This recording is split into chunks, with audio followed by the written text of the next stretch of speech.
Well, shalom again, this is Russ. This time there's a picture of me standing in one of those mikveh that I had told you about in the last episode. In fact, you might even recognize the picture.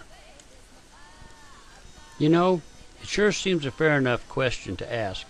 If we can draw these wonderful animations and build these beautiful scale models of Herod's temple, showing it in all of its grandeur with its magnificent staircases leading to the Temple Mount, why is it that we've been taught all these years the episode in Acts chapter 2 must have happened in the upper room, as mentioned in Acts chapter 1?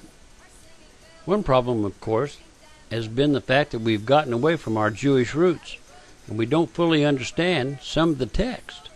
We've been reading it like a bunch of Gentiles. Until modern times, our best source of information were writings such as the Talmud or Flavius Josephus. Of course, our best source of information today is the archaeologist. Now, Indiana Jones, he sure did a lot for archaeology. But long before Indy came, there were scores of people working in the field all over the world, and thankfully in places like Israel.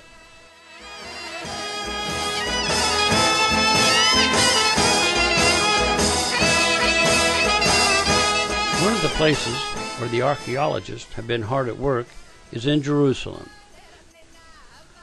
The pictures that I've been showing you of the area around the southern steps are one of the areas where the archaeologists have been hard at work.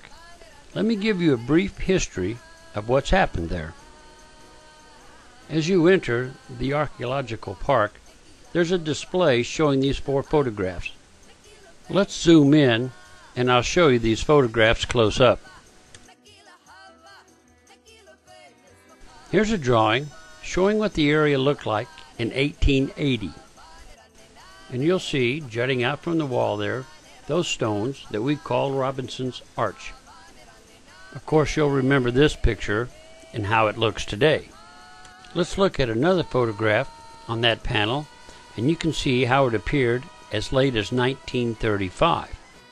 You can imagine that all these things I've been showing you until the last few years have been 15 or 20 feet under the ground. The third photograph in the series shows what the area looked like in 1968. Now remember, Israel took possession of Jerusalem and the area after the 6-Day War. After this time, archaeology began to blossom. The last picture in the series shows the park in 2002 after it opened to the public. Let me show you another picture of what you're looking at, and you'll recognize those southern steps that we've been talking about all along. In this picture, there's another area that I'm sure you'll recognize. Remember those boulders I was standing next to in a photograph I showed you earlier? This is them. The point of all this has been to show you how our perceptions of things have changed. Archaeology has given us a better picture of what things looked like in the time of Jesus and when Peter made his famous speech.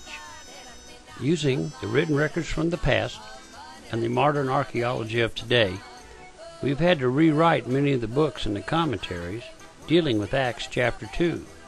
But that's okay. That's what we're supposed to do. We're supposed to study and learn the text.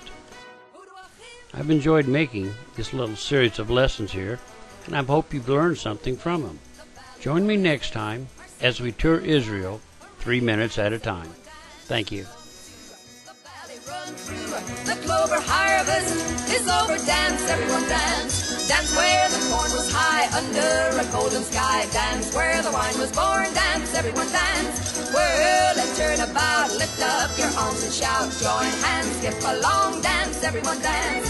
Turn left, turn right, hold tight. Lift your feet, the heart will follow. Lift your voice, fill the hollow, spread